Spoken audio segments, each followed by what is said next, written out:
इस एपिसोड की शुरुआत वहीं से होती है जहाँ लोग बास्केट करने आ रहा होता है। जैसे ही वो चलता है तो सामने वाली टीम के मेंबर उसे ब्लॉक करने की ट्राई करते हैं, लेकिन वो अपने एक साथी को बॉल पास कर देता है जैसे कि उसका साथी बास्केट कर देता है। यहाँ पे हमें चेंशाशी का एक फ्लैशबैक दिखाया जा रहा होता है जिसमें लोग चेंशाशी को बोल रहा होता है कि पिक्चर में हमें अतीत की दुनिया दिखती है और तुमने वहाँ कुछ भी बदलने की कोशिश की तो भविष्य भी बदल सकता है, लेकिन एक और रास्ता भी है। वो पूछता है कैसा रास्ता? तो एक इम्पॉर्टेंट नोट के बारे में बताने लगता है। वो कहता है समय किसी एक मोड़ पर एक इम्पॉर्टेंट नोट होता है और तुमने गलती से उसके पहले कुछ भी बदल दिया, लेकिन अगर उससे अतीत में जो हुआ उसका नतीजा नहीं बदला है तो भविष्य में कुछ भी नहीं बदलेगा। लेकिन अगर एक बार इम्पोर्टेंट नोट बदल गया तो उसके बाद जो कुछ हुआ वो भी बदल सकता है। चेंशाशी की टीम के मेंबर खुशियां मना रहे होते हैं कि वाह हमने कर दिया, मुझे तो विश्वास ही नहीं हो रहा। सब लोग चेंशाशी की तारीफ कर रहे होते हैं और ब्लैक टीम का लीडर अपनी टीम पे भड़ास निकाल रहा होता है कि हम 2 दिन पहले बनी टीम से हार कैसे गए। हमें दिखाया जाता है कि चेंशाओ डर के मंजर में खड़ा रहता है। तो लोग उससे पूछ रहे थे चेंशाओ क्या हुआ, शौक में क्यों हो? और यहाँ पे चेंशाशी अपने अंधेरेपन में होता है। मुझे थोड़े फ्लैशबैक आ रहे होते हैं और उसे लोगों की बात याद आ रही होती है कि लेकिन अगर एक बार इम्पोर्टेंट नोट बदल गया तो उसके बाद जो कुछ हुआ वो भी बदल सकता है। और यही बात सोच रहा होता है। वो बहुत ज़्यादा घबरा रहा होता है, लोगों को आवाज़ दे रहा होता है लोगों क्या तुम वहाँ हो? कैप्टन चेंशाशी के पास आता है। चेंशाशी उसका हाथ उठाते हुए बोलते हैं दूर हो जाओ कैप्टन, माफ करना, मुझे अकेले छोड़ दो प्लीज। वो लोगों से बात करने की कोशिश कर रहा होता है। लोगों तुम कहाँ हो, कुछ तो कहो। वो एक क्लैप करके उस फोटो से निकलने ही वाला होता है, लेकिन तभी हमें लोगों की आवाज़ सुनाई देती है जो कि उससे कहता है ऐसा मत करो। यहाँ पे चेंशाशी खुश रहता है और बोलता है बेवकूफ तुम कहाँ थे, तुमने तो मुझे डरा ही दिया। तो बताने लगता है हाँ क्लाइंट ने जो मैसेज बताया था वो एक नोट पर लिखा था, शाओलिन ने वो कहाँ रख दिया पता नहीं, लेकिन अभी वो मुझे मिल गया है। देखो तुम कितना परेशान हो गए, अब तुम्हें तुम्हारी बेवकूफ़ी का नतीजा पता चल गया। तो चेंशाशी उस पर गुस्सा करने लगता है, बोलता है तेरी तो तुमने मुझे डराने के लिए ये किया। लोगों कहते हैं मैं तुम्हारी तरह नहीं हूँ, इम्पोर्टेंट नोट तो तुमने बदल ही दिया है लेकिन आखिरी नतीजा ये भी वही होगा। उतने वो टीचर आता है और कहता है चेंशाओ तुम गेम जीत गए लेकिन कैमरा भूल गए थे। बोलता है शुक्रिया। ओह क्या हम अब और टीम्स के साथ खेलेंगे? क्या इसका मतलब हमने बास्केटबॉल हॉल को बचा लिया है? तो उसका टीचर निराश होते हुए कहता है सच कहूँ तो आज तुम्हारे हारने या जीतने में कोई फर्क नहीं पड़ने वाला। उन्होंने सोच लिया है कि इस हॉल को तोड़कर वो स्कूल को पढ़ाएंगे। आखिर खेल से ज़्यादा ज़रूरी पढ़ाई है ना। चेंशाशी देख रहा होता है कि उसकी टीम के मेंबर उसके कैप्टन कितना खुश हो रहा होता है। वो कह रहे होते हैं क्या हम अगली बार नेशनल में खेलेंगे? अब तो स्कूल प्रिंसिपल भी हमारी ज़रूर मदद करेंगे, शायद वो इस हॉल को नए जैसे बना दें। टीचर कहते हैं शायद मुझे उन्हें सच बता देना चाहिए। चेंशाशी उनका हाथ पकड़ते हुए उन्हें मना करता है। जब टीचर वहाँ से जा रहे होते हैं तो चेंशाशी कहता है आपका बहुत बहुत शुक्रिया कोच। तो यहाँ पर टीचर कहता है मैंने कहा ना मुझे टीचर बुलाओ। चेंशाशी अपनी टीम की एक फोटो खींचता है, लोगों से कहता है चेंशाशी अपनी ताकत बचा के रखो, एक मैसेज तो देना है, ये कितना ही मुश्किल होगा। नेक्स्ट सीन में दिखाया जाता है कि उससे पहले उसे एक काम करना है। उसका जो कैप्टन है जिसका नाम लू होंग है उसे उसके घर तक छोड़ना है क्योंकि उसके पैर में चोट लगी हुई है। चेंशाशी उसे ऊंचाइयों पे चढ़ा के अपनी साइकिल से ले जा रहा होता है और बहुत ज़्यादा थक जाता है। वो कहता है मेरे तो मेरे पैर महसूस ही नहीं हो रहे, मैं ऐसे ही मर जाऊंगा, हमेशा मेरे साथ ही ऐसा क्यों होता है। चेंशाओ अगर थक गए हो तो रुक सकते हो, मैं चल सकता हूँ। तो अपने कैप्टन को बोलता है चिंता मत करो मैं ये कर सकता हूँ। और यहाँ पे उसकी हालत बहुत ज़्यादा खराब होती है। लोगों से कहता है तुम बहुत शक्तिशाली हो, अच्छी बात है, क्लाइंट का मैसेज उसे अभी बता दो। यहाँ पे चेंशाशी कह रहा होता है लोगों इसका बदला मैं बाहर आकर लूँगा। कैप्टन कह रहे होते हैं वैसे तुम बास्केटबॉल बहुत अच्छा खेलते हो, तुमने मुझे पहले क्यों नहीं बताया? मुझे बहुत बुरा लग रहा था कि तुम एक एक्स्ट्रा प्लेयर हो। कैप्टन मुझे तुम्हें कुछ बताना है। तो वो क्लाइंट का दिया हुआ मैसेज उसे बताने लगता है जो कि हमें नहीं बताया जाता। कैप्टन स्माइल करता है और हमें नेक्स्ट सीन में दिखाया जाता है कि साइकिल के सामने एक लड़की आ जाती है जो कि हमारे कैप्टन पे चिल्ला रही होती है। वो कहती है तुम फिर से बास्केटबॉल खेलने लग गए, क्या तुम्हें कॉलेज नहीं जाना है? वो देखती है ओ नहीं ये तुम्हारे पैर को क्या हो गया, क्या ये टूट गया? बास्केटबॉल खेलने से तुम्हारा कुछ भला नहीं होगा। तो यहाँ पे लोगों से बताता है ये है हमारे क्लाइंट का पहला प्यार और मिशन का दूसरा गोल। तो लड़की चेंशाशी की तरफ देखती है, बोलती है क्या तुम वो जो मेरे भाई के साथ खेलता है? कौन हो तुम? पहले तो कभी नहीं देखा। तो गौर से देखती है और बोलती है ओह चेंशाओ, हे तुम्हारा चश्मा कहाँ है? बिना चश्मे के तो तुम बिल्कुल पहचान में ही नहीं आ रहे। वो खेलते वक्त टूट गया। तो कैप्टन कहता है ओए चेंशाओ हमारी एक फोटो लोगे? उसके बाद हमें उस लड़की का नाम भी पता चलता है, उसका नाम होता है लूमेंग। वो कहता है लूमेंग थोड़ा हंस भी दो। उसके बाद कैप्टन कहता है अब तुम दोनों की बारी। वो कैप्टन बताने लगता है आज ये बहुत अच्छा खेला। तो कैप्टन कह रहा होता है अब इतना क्या भाव खा रहे हो, चलो फोटो खिंचवा भी लो। तो यहाँ पे हमारा चेंशाशी नखरे करते बोलते हैं नहीं मुझे शर्म आती है। वो फोटो खिंचवाने के लिए मान जाता है लेकिन वो दोनों बड़े ही दूर होते हैं। तो कैप्टन कहता है तुम लोग कश्मीर और कन्याकुमारी लग रहे हो, थोड़ा पास आओ। लड़की थोड़ा पास आती है और चेंचो जी उसके कंधे में हाथ जैसे ही रखने आ रहा होता है तो वैसे ही लोगों को बोलता है चेंचो जी हाथ नीचे। तो वो कैप्टन घर छोड़ता है। कैप्टन उसका शुक्रिया अदा करता है। कैप्टन कहता है कि मैंग मैंग क्या तुम इसे घर तक छोड़ोगी। तो यहाँ पे कैप्टन हमारा चेंचो जी को आंख मारता है, ले ले मुझे तू भी। तो यहाँ पे चेंचो जी लोगों से बात कर रहा होता है कि लियो मैंग के चेहरे पर साफ दिख रहा है, उसने कैसे ये मौका छोड़ दिया था। तो यहाँ पे लोगों कह रहा होता है अतीत में जो हो गया वो हो गया, हमें बस मैसेज बताना है और कुछ नहीं। मेरा दिल बहुत जोर से धड़क रहा है, शायद उसे सच में प्यार का इजहार करना था तो उसने किया या नहीं। तो यहाँ पे मैंग मैंग कह रही होती है चेंगशाओ तो तुम बिना चश्मे के अच्छे दिखते हो, क्या तुम्हें मेरे परिवार के बारे में पता है। हाँ तुम्हारे भाई ने बताया था। वो कहती है वो मेरा सौतेला भाई है, तो मेरे पापा चाहते हैं कि मैं ग्रेजुएशन के बाद उसके साथ रहूँ। यहाँ पे चेंचो जी कहते हैं लोगों मुझे क्या कहना है। फिर यहाँ पे लोगों कहता है कि उसे क्लाइंट का मैसेज बताओ और चेंचो जी उसे क्लाइंट का मैसेज बता देता है जिससे कि वो थोड़ा हंसती है और उसके पास आके बोलती है ठीक है पक्का प्रॉमिस। तो वो भी कहता है पक्का प्रॉमिस। उसके बाद चेंचो घर की तरफ निकल जाता है और लोगों से कह रहा होता है क्या वो सब कहना सही था, क्या उन्हें एक दूसरे की याद नहीं आई। वो कहता है भविष्य तब तक नहीं बदलेगा जब तक मूड नहीं बदलेगा। वो कहता है ठीक है तुम हमेशा सही होते हो। फिर चेंचो जी अपने घर जाता है और उतने में उसकी माँ उसे मारने लगती है। वो कहती है तुम क्या सोच रहे थे, बास्केटबॉल बास्केटबॉल, तुम्हारा चश्मा कहाँ है, पढ़ाई का क्या, माफ करना मेरी गलती है, ठीक है तुम पढ़ाई नहीं करते हो और फेल होते हो, तुम भविष्य में बिल्कुल अपने पापा जैसे बनोगे, वहाँ क्यों खड़े हो। दो लोग थोड़ी देर बाद खाना खाने लगते हैं। दो लोगों के लिए इतना खाना, किसे पता तुम्हारे पापा कब लौट आए, वो कभी पहले बता के भी नहीं आते। यहाँ पे चेंचो जी खाना खाने लग जाता है। लोगों कहता है खाने मतलब जो तुम्हें उनसे लड़ाई भी करनी है। वो खाना रखता है और अपनी माँ से कहता है माँ जो मैं कह रही थी कि वो आगे की पढ़ाई शहर में करेगी, क्या मैं भी शहर जा सकता हूँ। उसकी मतलब उसकी बात को टाल रही होती है। तभी वो कह रहा होता है कि मुझे नौकरी के लिए तो शहर जाना ही है, तो क्यों ना अभी चले जाऊँ। मैं उसकी मतलब चिल्लाते हुए कहती है चले जाओ, तुम्हें जाना है तो अभी चले जाओ, तुम्हें तो बस शहर जाना है और मुझे घर में अकेला छोड़ देना। कोई बात नहीं, तुम्हारे पापा जॉब के लिए शहर गए, मुझे आज तक नहीं पता कि वो कहाँ काम करते हैं, जिंदा भी है या नहीं। दूसरों के लिए फोटोज लेना, लेकिन हमारी फैमिली के लिए आज तक एक नई फोटो नहीं दी। मुझे पता तुम भी अपने पापा जैसे ही हो, तुम्हें बस यहाँ वहाँ घूमना है और तुम शहर जाना चाहते हो तो जाओ। चेंचो जी कह रहा था लोग मैं ऐसा क्या कहूँ कि इन्हें बुरा ना लगे, तो जल्दी से मैसेज दे दूँ। क्या तुम्हें यकीन ये सही रहेगा। बोलता है चिंता मत करो, नतीजा नहीं बदलेगा, झगड़ा नहीं होगा। माँ रो रही होती है तो अपने क्लाइंट का आखिरी मैसेज अपनी माँ को बताने लगता है। उतने उसकी माँ थोड़ी शौक हो जाती है और वो खुश होकर हंसने लगती है। तो कितनी अजीब चीजें हो रही है इस मिशन में, पहले कभी ऐसा नहीं लगा। तो लोगों कहते हैं ठीक है हमारे सारे मैसेज बता दिए, अब हमारा काम पूरा हुआ। चेंचो जी कहता है क्या से पहले मैं कुछ खा लूँ, आज बहुत मेहनत की। खाना खाने के बाद चेंचो जी बोलते हैं घर का खाना हमेशा अच्छा होता है। तो उसकी माँ कह रही होती है थोड़ी देर रुको, मैं तुम्हारे लिए नूडल्स ला रही हूँ, मेरा पेट भर गया है, मैं और नहीं खा सकता। तो उसकी माँ कहने लगती है तुम्हें खाना ही होगा। तो वो कहता है माफ करना मैं सच में नहीं खा सकता। तो उसकी माँ कहती है क्या तुम भूल गए आज 12 मई है, तुम्हारे पापा का बर्थडे। वो फोटो में से निकल ही रहा होता है लेकिन वो अपनी माँ की बातें सुनने लगता है। हाँ बर्थडे नूडल्स तो खाने होंगे चाहे वो वापस ना आए। वो अचानक से बस ये कौन सा साल चल रहा है, क्या तुमने इतना खाना खा लिया कि तुम्हें कुछ याद भी 2008 चल रहा है, तुम्हें पता नहीं। और ये बात सुन के चेंचो जी एकदम चौंक जाता है। तो हमें एक फ्लैशबैक दिखाया जाता है जब चेंचो जी छोटा हुआ करता था। वो शाओलिन का गेट नॉक कर रहा होता है और शाओलिन अंदर से आ रही होती है। बोलते हैं हाँ आ रही हूँ इतने सुबह, कौन है। जैसे वो गेट खोलते चेंचो जी हाफते हुए उसके सामने खड़ा रहता है। वो रो रहा वो कहता है शाओलिन चेंचो जी क्या हुआ। वो रोते रोते बताने लगता है न्यूज़ में दिखा रहे हैं बहुत लोगों की कल रात जो बड़ा भूकंप आया था उसमें, क्या मम्मी पापा भी उसमें, क्या वो उसमें फंस गए, क्या वो कभी वापस नहीं आएंगे। शाओलिन उसे दिलासा देते हुए कहते हैं चिंता मत करो वो ज़्यादा दूर नहीं गए होंगे और पक्का वापस आएंगे। यहाँ पे चेंचो जी रोते हुए कह रहा था मुझे उनकी बहुत याद आ रही है। और यहाँ पे हमारे चेंचो जी सदमे में होता है। उतने में उसकी मदर कह रही होती है शाओ तुम अचानक खड़े क्यों हो गए। यहाँ पे चेंचो जी अपने माता पिता को याद कर रहा होता है, उसके पसीने आ रहे होते हैं। शाओ क्या तुम्हारी तबीयत खराब है, कुछ तो कहो। उतने में उसकी हालत और ज़्यादा खराब होने लगती है। तो लोगों उससे कहता है चेंचो जी पीछे से अभी निकलो।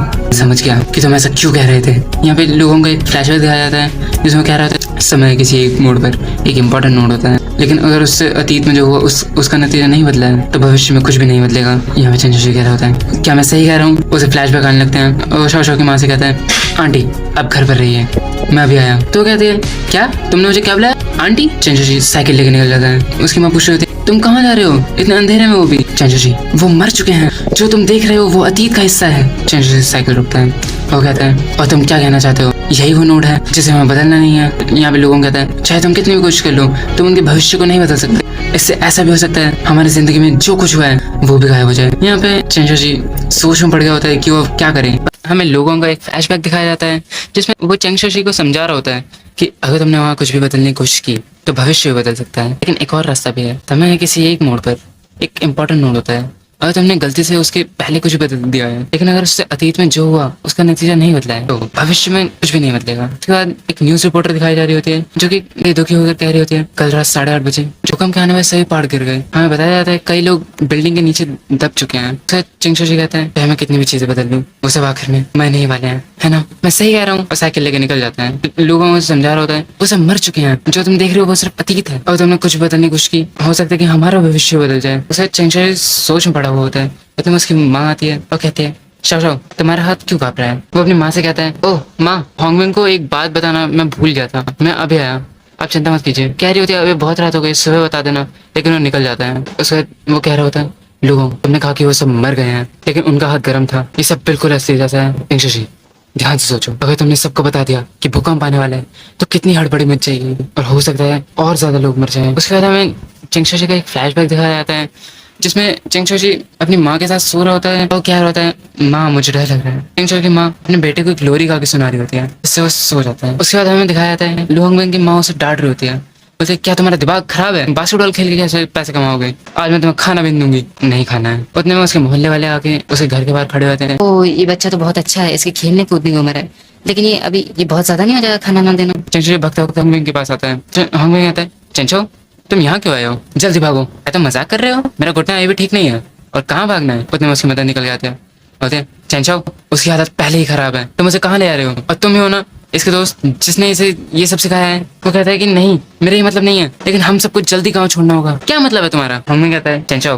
कैसी बातें कर रहे हो तुम? लेकिन स्टिल चिंगशोशी यही कह रहा होता है, लिu मिंग को साथ लेकर जल्दी से गाँव छोड़ दो। वो इस चीज को मजाक में ले रहा होता है। चिंगशोशी उसे एक सच बताता है कि स्कूल ने तय कर लिया है कि वो हॉल को तोड़ने वाले हैं। आज का गेम हमारा आखिरी गेम था। बकवास, इसने ऐसा कुछ भी नहीं कहा। तुम्हें क्या लगता है तुम कौन हो? बस बहुत हुआ, अगर तुम्हें जाना है तो अकेले जाओ, मैं तुम सबकी मदद कर रहा हूँ। सिर्फ क्योंकि तुम्हारा दिन अच्छा गया है इसका मतलब ये नहीं तुम लोगों को बताओ कि उनको क्या करना है। लिu मिंग उसे शांत कराती है, इसके बाद जरूर कोई वजह होगी। चिंगशोशी कहता है, आज रात 8:30 बजे एक भूकंप आएगा। लिu मिंग तुम्हारे पापा शहर में है ना, उन्हें फोन कर दो और कहना कि आज रात वहीं रहे। ये बात सुन के लिu मिंग की मम्मी वो कहती है, तुम मेरे पीठ पीछे अपने पापा से बात करती हो? उतने में उन लोगों में बहस होने लगती है, तुम दोनों को मैंने इतना पाल पोस के बड़ा किया है, एक को शहर जाना है और एक को बास्केटबॉल खेलना है। चिंगशोशी सोच रहा होता है कि हो क्या रहा है। फिर लोगों से कहने लगता है, मैंने कहा था ना तुम हड़बड़ी मचा दोगे, तुम बस अतीत को और बिगाड़ रहे हो। जिन लोगों का मरना लिखा है तुम उन्हें नहीं बचा सकते, और ऐसा ना हो कि तुम्हारी वजह से और लोगों की जान चली जाए। उतने में जो पड़ोसी होते हैं वो भी एक दूसरे में बात करने लगते हैं। उसने कहा कि आज रात को भूकंप आने वाला है, क्या सच है? लेकिन उसने कहाँ सुना? तुम्हें कहता है, चिंचो क्या तुम पागल हो? भूकंप क्यों आएगा? क्योंकि उतने सब लोग उसे पूछने लगते हैं कि बताओ क्यों आएगा भूकंप। चिंचोशी अब उन्हें सच भी नहीं बता सकता। उसे सच चकराने लगता है, उस सबकी बातों से परेशान हो जाता है, चिल्लाते हुए कहता है, ये किसी किताब में लिखा था। बेइज्जती। सब लोग उसकी बात पे हंसने लगते हैं, उसका मजाक उड़ाते हैं। भगते हुए अपनी साइकिल पे बैठता है और वहां से निकल जाता है। अजीब लड़का है। उसमें चिंचोशी चिल्ला रहा होता है। वो कहता है, मुझे उन्हें बचाना है, सबको बचाना है। लुओंग कहता है, जो हुआ उसे भूल जाओ और आगे का सोचो। लुओंग, क्या मैं सिर्फ माँ को बचा सकता हूँ? बस एक, क्या तुम मुझे बस एक इंसान को बचाने दोगे? लुओंग थोड़ा सोचता है और बोलता है, ठीक है मैं बताता हूँ क्या करना है। शुक्रिया लुओंग। वो अपनी माँ को बताता है कि मैं होंगबिन के घर गया था, अफवाह पूरे गाँव में फैल चुकी है कि भूकंप आने वाला है। लुओंग चिंचोशी को बता रहा होता है कि भूकंप आने की वजह से पहाड़ पूरा टूट के गिर गया था और पूरा गाँव को दफन कर दिया था, इसलिए बाहर निकलना ज्यादा खतरनाक है। चिंचो बच गया था क्योंकि वो डाइनिंग रूम में टेबल के नीचे बैठ गया था। होंगबिन को दिखाया जाता है जो कि बाहर कुर्सी बैठा रहता है। उसकी बहन उसे खाना देती है और कहती है 8:30 बजने वाले हैं, मैं पढ़ने जा रही हूँ। वो जा ही रही होती है, लेकिन होंगबिन को चिंचोशी की बात याद हो रही होती है। आज ठीक 8:30 बजे एक भूकंप आने वाला है। उसमें वो आसमान की तरफ देख ही रहा होता है, अपनी बहन से पूछता है, ए सुनो क्या लगता है आज सच में भूकंप आएगा? उसके बाद हमें चिंचोशी दिखाया जाता है जो कि अपनी मम्मी से कह रहा होता है कि माँ पैकिंग मत करो, हमें जल्दी छुपना होगा, कहीं वक्त नहीं है, जल्दी। चिंचोशी और उसकी माँ डाइनिंग रूम के टेबल के नीचे बैठ जाते हैं और उसकी माँ कह रही होती है, कहाँ है भूकंप? मैंने तुम पर ऐसे ही भरोसा कर लिया, इतनी रात गए मजाक करते हो। वो थोड़ा स्माइल लेता है और लुओंग से पूछता है, लुओंग भूकंप आएगा कि नहीं? उतने में उसकी माँ कहती है, ओ नहीं मैं कुछ भूल गई, रुकिए मैं लेकर आता हूँ। उतने में लुओंग अपनी घड़ी की तरफ देख रहा होता है जिसमें 8:30 बज चुके होते हैं। एक एक करके अलग अलग जगहों का सीन दिखाया जाता है और हमें दिखता है कि पूरा गाँव हिल रहा है और जमीन फट रही है, तबाही मच रही होती है। चिंचो टेबल के बाहर होता है, वही भगते हुए आ रहा होता है और अपनी माँ से कहता है, माँ बाहर मत आना। उसके घर की छत उसके ऊपर गिरने लगती है और यहाँ पे सीन शिफ्ट होता है। हमें थोड़ी देर बाद दिखाया जाता है कि चिंचोशी बेहोश होता है और जैसे उसकी आँख खुलती है वो थोड़ा उठने की कोशिश करता है और उसे पीछे से आवाज आती है, शाशो क्या तुम ठीक हो? उतने में बोलता है, मैं ठीक हूँ, और आप? उतने में पता लगता है कि उनका पूरा घर था वो उनके ऊपर गिर चुका है। उसकी माँ ने चिंचोशी को बचाने के लिए वो उसके ऊपर कूद गई थी। उसकी माँ कह रही होती है मैं भी ठीक हूँ, बस थोड़ी थक गई हूँ, मुझे थोड़ा आराम करना है। लोगों कहता है चंचशी अगर मुश्किल हो रही है तो अभी पिक्चर में से बाहर निकल जाओ। चंचशी रो रहा होता है और उसकी माँ कह रही होती है बेटा डरो मत, मम्मी यहीं है, कुछ नहीं हुआ तुम्हें। फिर शाशा, तुम्हारी मम्मी को कुछ नहीं आता, गुस्सा, और मुझे बस खाना बनाना आता है जो तुम्हारे पापा को पसंद है। मैंने ज़्यादा पढ़ाई भी नहीं की, इसमें चाहती हूँ कि तुम वो सब सीखो जो मैं नहीं सीख पाई। बस मुझे एक ही चीज़ आती है, जब तुम दोनों को ज़रूरत हो तुम्हारा साथ देना। तो शाशा, अगर तुम्हें खेलना है तो ज़रूर खेलो, तुम्हें शहर जाना है तो ज़रूर जाओ, मुझे इतना मतलब होने के लिए माफ़ कर देना। मैं जब भी सोचती हूँ कि तुम मुझे छोड़कर जाओगे तो मैं डर जाती हूँ। और यहाँ पे चंचशी हमारा फूट फूट के रोने लग जाता है। उसके बाद उसकी माँ उसके लिए लोरी गा रही होती है, जिससे वो एक फ्लैशबैक पे चले आता है। चंचशी अपनी माँ के साथ लेटा हुआ होता है और वो कहता है माँ मुझे डर लग रहा है, कि डरो मत, माँ यही है। वो लोरी गाने लगती है और वही लोरी चंचो की माँ भी गा रही होती है। एक टाइम पे हमें पता चलता है उसकी माँ ने लोरी गाना बंद कर दिया है। And you know what, yes she is dead. वो चिल्ला रहा होता है माँ माँ मुझे डर लग रहा है, मुझे अंदर से डर लग रहा है। और वो रोने लग जाता है। कुछ देर बाद वहाँ बाहर से आवाज़ आने लगती है, मुझे यहाँ को सुनाई दिया, यहाँ कोई है, मशीन यहाँ घुमाओ। उसमें चंचो चिल्ला के उन्हें बुला रहा होता है और वो कहता है माँ मदद आ गई है, उठ जाओ प्लीज़। और हमें चंचो के फादर को भी दिखाया जाता है। वो कह रहा होता है कि ये मेरा घर है। वो कह रहे होते हैं कि वो उन्हें बचा रहे हैं, रुक जाइए सर। फिर हमें न्यूज़ में दिखाया जाता है कि भूकंप के 4 घंटे बाद काफ़ी सारे लोग जो दफन हो गए थे उन्हें बचा लिया गया है। चंचशी को बाहर निकाल लिया जाता है। मेरी माँ अभी भी अंदर है, प्लीज़ उन्हें बचा लो। वो कह रहे होते हैं थोड़ा शांत हो जाओ, हम अपनी पूरी कोशिश करेंगे। वो रोते रोते कहने लगता है प्लीज़ उन्हें बचा लो। फिर हमें उसकी मदर की काइंड ऑफ सोल दिखाई जाती है, जो कि कह रही होती है कि मेरी चिंता मत करो, मिलते हैं, मुझे तुम्हारी याद आएगी। सीन शिफ्ट होता है और हमें लोगों और चंचशी दिखाए जाते हैं। लोगों कहता है मुझे माफ करना, तुमने मुझसे झूठ क्यों बोला, तुम क्यों चाहते थे कि वो मर जाएं ताकि वो सब वैसे ही रहें जैसे वो सब पहले थे।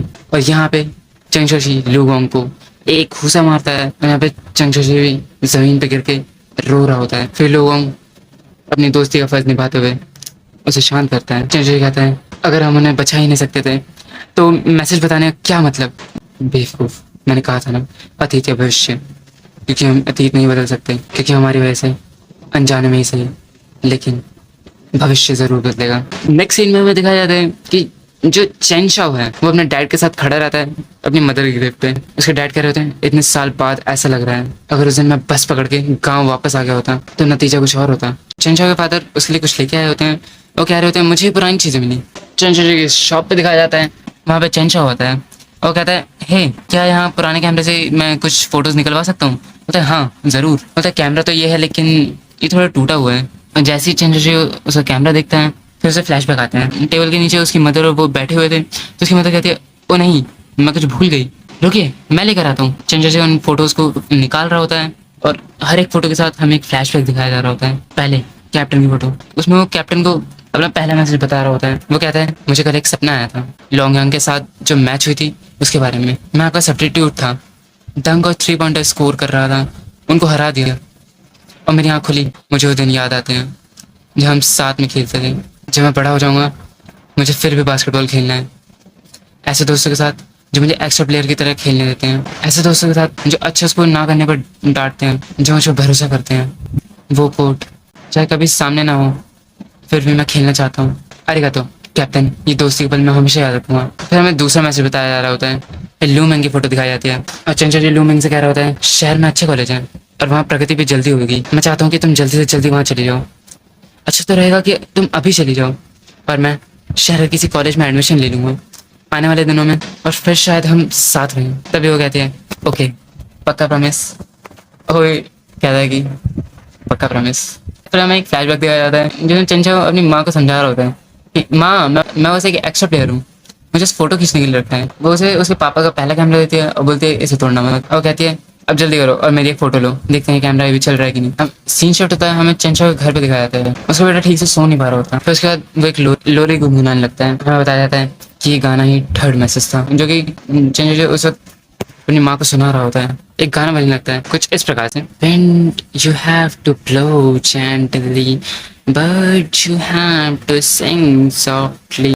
यही था क्लाइंट का तीसरा और आखिरी मैसेज। नेक्स्ट सीन में हमें सुबह दिखाया जाता है शार्लिन आती है और कहती है कि तुम दोनों का ये चल क्या रहा है, जैसा मैंने कहा वैसा करोगे। मुझे थोड़ा आराम चाहिए था, स्टूडियो पहले जैसा ही चलेगा। और चंचल जी पूछते हैं चंचल जी क्या तुम भी यही चाहते हो। कुछ नहीं कहता। कहने लगते हैं ठीक है, मुझे बता देना जब तुम्हारा आराम करके हो जाए। और उसमें पीछे से कोई गेट खोल के आता है, कहता है क्या यहाँ कोई चुड़ैल है जो फोटो के अंदर जा सकती है? वो कहने लगते हैं माफ़ करना, लेकिन ऐसी कोई सर्विस नहीं है और ना मैं कोई चुड़ैल हूँ, आप शायद गलत जगह आ गए। उसमें वो बंदा कहने लगता है मैं हूँ शाओली, पुलिस ऑफिसर। और उसमें सब लोग शौक हो जाते हैं। इस एपिसोड की शुरुआत में हमें एक शॉप दिखाई जाती है जिसमें एक कपल काम कर रहे होते हैं। उस शॉप पे बहुत ज़्यादा भीड़ रहती है और लेडी बहुत ज़्यादा थकी हुई होती है। उतने में उसका बेटा आता है और कहता है मॉम, क्या आपको पता है कि ये सुपर हीरो ये कौन है? कहते हैं नहीं बेटा, मुझे नहीं पता। उतने वो बाहर से ऑर्डर लेने लगती है और उसका बेटा बार बार जिद कर रहा होता है मॉम प्लीज़ मेरे साथ खेलिए। वो कहते हैं नहीं बेटा अभी नहीं, मैं तुम्हारे साथ रात में खेल लूंगी। तो कहता है नहीं मुझे अभी खेलना है। वो ऐसा करके उसे परेशान कर रहा होता है और बाहर से लोग कह रहे होते हैं कि इन लोगों को नौकर रख लेना चाहिए, आसान हो जाएगा। ये अपने बच्चे को भी नहीं संभाल पा रहे हैं और ना शॉप संभाल पा रहे हैं और भीड़ बहुत ज़्यादा बढ़ रही होती है। इस चक्कर में उस लेडी का सर चकराने लगता है, वो बहुत ज़्यादा परेशान होने लगती है। उस लड़के के फादर उधर आ जाते हैं और वो उसे अपना फ़ोन देते हैं और कहते हैं तुम एक काम करो, तुम बाहर जाके कार्टून देखो। पता हमें उस लड़के का नाम पता चलता है जो कि डोडो होता है। बाहर जाके टेबल पे बैठ जाता है और वो अपना कार्टून देख रहा होता है। उतने में उसके मम्मी पापा काम कर रहे होते हैं। सडनली उसकी मदर काम करते करते डोडो की तरफ देखती है और देखते हैं कि डोडो वहाँ पे नहीं बैठा होता। वो कहती है दो दो दो दो। वो अपने हस्बैंड से कहती है दो दो दो कहाँ गया? वो दोनों बाहर आते हैं और सबसे पूछते हैं क्या यहाँ पे एक लड़का बैठा हुआ था, क्या आपने उसे देखा? नहीं मैंने उसे नहीं देखा। उतने उसके फादर अपने फ़ोन में देखते हैं जिसमें कार्टून चल रहा होता है और उसमें उसका विलन कह रहा होता है हा हा हा हा हा, लाला तुमसे सब छीन लेगी, तुम्हें बर्बाद कर देगी। और ये सुन के उसकी फट जाती है। नेक्स्ट सीन में हमें चेंग शोशी और लुगोंग दिखाए जाते हैं जो कि एक दूसरे को क्रॉस करते हैं और यहाँ पे चेंग शोशी कह रहा होता है उस रात से लुगोंग और मैंने एक दूसरे से बात नहीं की है। हमें फ्लैशबैक दिखाया जाता है जिसमें चेंग शोशी रो रहा होता है और कह रहा होता है कि अगर तुम उन्हें बचा ही नहीं सके तो मैसेज देने का क्या फ़ायदा? मैंने कहा था ना कोई सवाल नहीं, हम अतीत नहीं बदल सकते लेकिन अनजाने में ही सही हमारी वजह से भविष्य जरूर बदलेगा। फिर हमें थोड़े फ्लैशबैक दिखाए जाते हैं। चंचल जी अपने आप से कह रहा होता है मुझे मानना पड़ेगा, पहले लगा था कि ये काम बहुत आसान है। वो पास की चीज़ें विजुअलाइज कर रहा होता है जिसमें चंचल जी लोगों से कह रहा होता है ओ तुम जो बोलोगे मैं वही करूँगा, बहुत आसान है। तुम बोलोगे लेफ्ट जाओ तो मैं लेफ्ट जाऊँगा, तुम बोलोगे राइट जाओ तो मैं राइट जाऊँगा। बताओ ना, अगर हमने साथ में काम किया तो हम पक्का कुछ बहुत बड़ा कर सकते हैं। कर्ज चुकाना तो बहुत ही आसान हो जाएगा। तो हमें एक और सीन दिखाया जाता है जिसमें टेंशन लोगों से कह रहा होता है मुझे माफ़ करना, बस थोड़े समय के लिए ये काम बंद करते हैं। इतना हमें शाओलिन दिखाई जाती है जो कि उन दोनों को बुलाती है और कहती है तुम दोनों का ये कब तक चलता रहेगा? क्या तुम सच में ये बंद करना चाहते हो? मुझे बस थोड़ा टाइम चाहिए, वीडियो का बाकी काम पहले जैसा ही होगा। तो चेंशोशी पूछती है क्या तुम भी यही चाहते हो? एंड चेंशोशी विद नो वर्ड्स वो कहती है ठीक है, मुझे बता देना जब तुम्हारा आराम करके हो जाए। फिर उसके पीछे से एक आदमी निकलता है और कहता है एक्सक्यूज मी, यहाँ कोई चुड़ैल है जो फोटो के अंदर जा सकती है? वो कहते हैं माफ करना लेकिन ऐसी कोई सर्विस यहाँ नहीं है और ना मैं एक चुड़ैल हूँ, आप शायद गलत जगह आ गए हैं। वो कहता है मैं हूँ शाओली, मैं पुलिस ऑफिसर हूँ। फिर वो दोनों चौक जाते हैं और कहता है तुम दोनों को पुलिस से डर लगता है क्या? शाओ शाओ कह रही होती है ऐसी बात नहीं है, तो बस वो ऐसे पुलिस आए तो किसे अच्छा लगेगा, हम यहाँ बिल्कुल लीगल बिजनेस कर रहे हैं। आपने जो अजीब चीज़ कही वो नहीं, जाओ जाओ आप यहाँ से जाओ, आपके काम का यहाँ कुछ नहीं होगा। वो तो भगाने लगते हैं। वो कहते हैं इससे हमारी इमेज पे बहुत गलत इफेक्ट पड़ेगा, आप यहाँ चले जाइए। उसमें बाहर से एक बंदा आता है और शाओलिन का हाथ पकड़ लेता है। वो कहता है मास्टर प्लीज मेरी मदद कीजिए, मैंने सुना है आप फोटोज के अंदर जा सकते हैं, प्लीज मेरी मदद कीजिए मेरे बेटे को ढूंढने में। अभी 3 साल हो गए हैं, तो हमने ढूंढने की बहुत कोशिश की लेकिन अभी तक नहीं मिला। उन्हें वो पुलिस वाला कह रहा होता है लियांग सर आपने वैसे ही बहुत कुछ कर लिया है, छोड़िए वैसे ही आपने बहुत सारा पैसा वेस्ट कर लिया है इन सब फ्रॉड के चक्कर में। फिर हमें थोड़े फ्लैशबैक दिखाए जाते हैं उन्होंने अपने बेटे को ढूंढने के लिए क्या क्या किया है। उसके बाद वो कहता है मैं हार तब तक नहीं माना था, आशा की छोटी किरण भी है, मुझे यकीन है मेरा बेटा वापस ज़रूर आएगा, मैं हार नहीं मानूंगा। और वहाँ पे वो बैठ के रोने लग जाता है। वो कहता है दो ये पापा की गलती है, मुझे माफ़ कर देना। तो वो उसे कहता है अंकल प्लीज़ पहले अपने आप को संभालिए। पुलिस वाला भी कह रहा होता है सर मैं आपकी भावनाएं समझता हूँ लेकिन ये एक फ़ोटो स्टूडियो है, कुछ भी नहीं कर सकता। एंड यहाँ पे हमारा चंचल बोलता है आप सही कह रहे हैं, अगर आपके पास कोई पुरानी फोटो है जो को प्रिंट करानी है तो हम फ्री में दे सकते हैं, लेकिन अतीत के बारे में ज़्यादा सोचो मत, उसके सपने मत देखो, जो हो चुका है वो हो चुका है, भगवान भी उसे नहीं बदल सकता। मैं आपको एक सलाह देना चाहूँगा अतीत के बारे में भूल जाइए और अपना ख्याल रखें। ये कहते हुए वो वहाँ से निकल जाता है। क्या बोल के गया बंदा। एंड यहाँ पे वो पुलिस वाला कह रहा होता है कि सर उसके बोलने का तरीका सही नहीं था लेकिन उसकी बात में दम है, तो घर जाके अपनी बीवी का ध्यान रखिए, वैसे भी उनकी तबीयत ठीक नहीं है। वहाँ पे उसके बेटे का पोस्टर दिया जाता है और लोगों उसे उठा लेता है। हमें लियांग मिस्टर लियांग के घर का सीन दिखाया जाता है। यहाँ पे उसकी वाइफ बैठ के उसके बेटे का फेवरेट कार्टून देख रही होती है। वो बहुत ज़्यादा मेंटल इल हो चुकी होती है। जब वो घर पहुँचता है तो उसकी वाइफ कहने लगती है क्या आपको पता है शक्तिशाली स्टार ऑफ जस्टिस कौन है?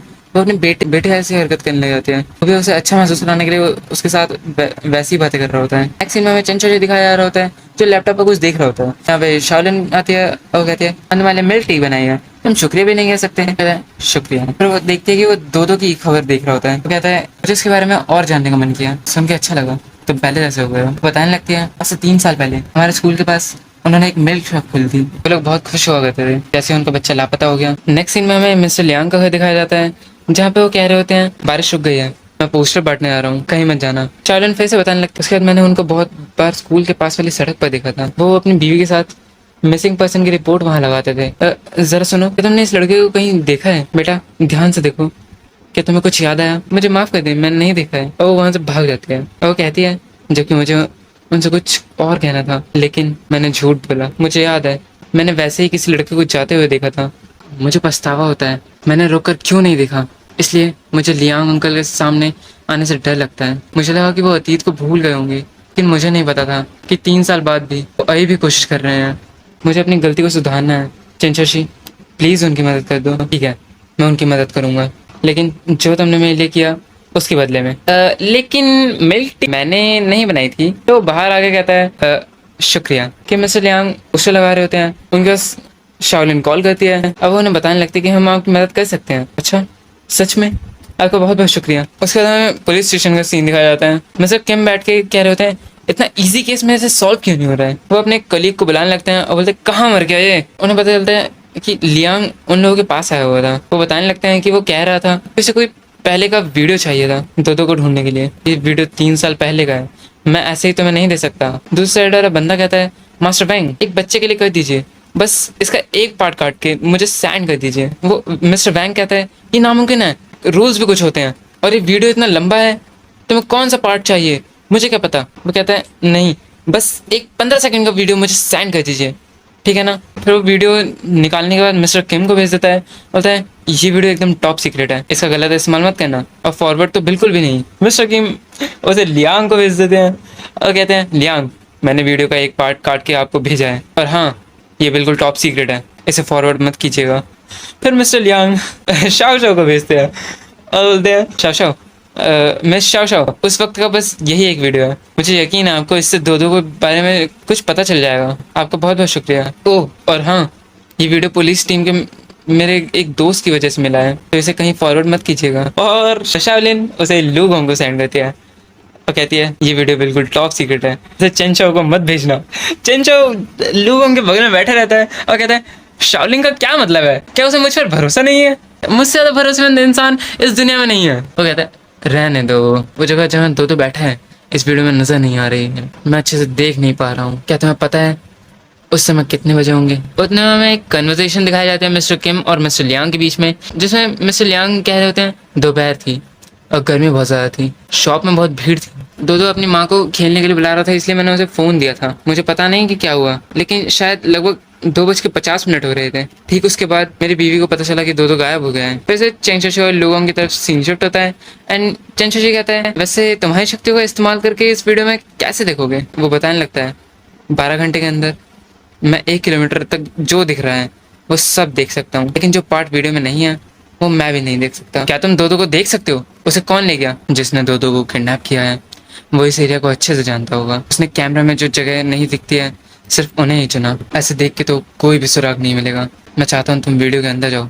चेंचुरी कहता है इसके पहले मैं फोटो में गया था तो मैं उसमें बदल गया था जिसने फोटो लिया है, तो क्या मैं इस बार एक सीसीटीवी कैमरा? ये क्या सोच रहे हो, बस मैं जो कहूँ वही करना। एंड वो दोनों एक दूसरे के हाथ पे ताली मारते हैं एंड चेंचोशी देखता है कि इस बार वो किसी के अंदर नहीं आया होता बल्कि वो खुद इस वीडियो में आ गया होता है। लोगों कहता है तुम्हारे पास सिर्फ 12 घंटे हैं, पूरे समय तुम्हें छुप के रहना है, ऐसे जैसे कि तुम यहाँ कभी आए ही नहीं थे। उसमें एक बंदा चेंचुरी को घूरने लगता है, चेंचुरी दीवार के पास जाके छुप जाता है। लोगों से बता रहा होता है अतीत में कोई तुम्हें नहीं जानता। चेंचुरी कहता है अतीत में कुछ बदलना भी नहीं है और किसी का ध्यान अपने तरफ आने भी नहीं देना है। लोगों कहता है अरे वाह तुम्हें सब तो पहले से ही पता है। वो कहता है तुम्हारे साथ रहते रहते सीख गया हूँ। वो दो की तरफ देखता है और कहता है वैसे मुझे फिलहाल कोई गलत इंसान दिख नहीं रहा है। वो कहता है लोगों अगर लोगों से कहता है क्या तुम्हें पता है मरे हुए लोगों को मैसेज देने के लिए तैयार क्यों हुआ? मुझे पता था कि वो मैसेज उनको मरने से नहीं बचाएगा, लेकिन उस मैसेज से जो लोग अभी जिंदा हैं उनको पछतावा नहीं होता है। फिर चेंचुरी सडनली मिरर में देखता है और वो कहता है वो कहाँ गया। वो देखता है कि दो का हाथ कोई पकड़ के ले आ रहा होता है एंड वो गली में मुड़ता है और चेंशाशी जैसे ही उस गली के पास आता है बोलता है वो दोनों कहाँ गए। लोगोंग कहता है राइट में दूसरी गली। वो भागता है और दो का पीछा करने लगता है। हमें दिखाया जाता है एक मिडिल एज औरत दो का हाथ पकड़ते हुए उसे ले जा रही होती है एंड उसके बगल में से शाओलिन जा रही होती है जो कि उस तरफ देखती है लेकिन उतना गौर नहीं करती। चेंशाशी भी वहाँ पे आ जाता है। चेंशाशी के सामने शाओलिन आ जाती है। दोनों बहुत ज़्यादा कंफ्यूज होते हैं और शाओलिन कहते हैं चेंशाशी तुम यहाँ क्या कर रहे हो। एंड यहाँ पे हमारा एपिसोड खत्म हो जाता है।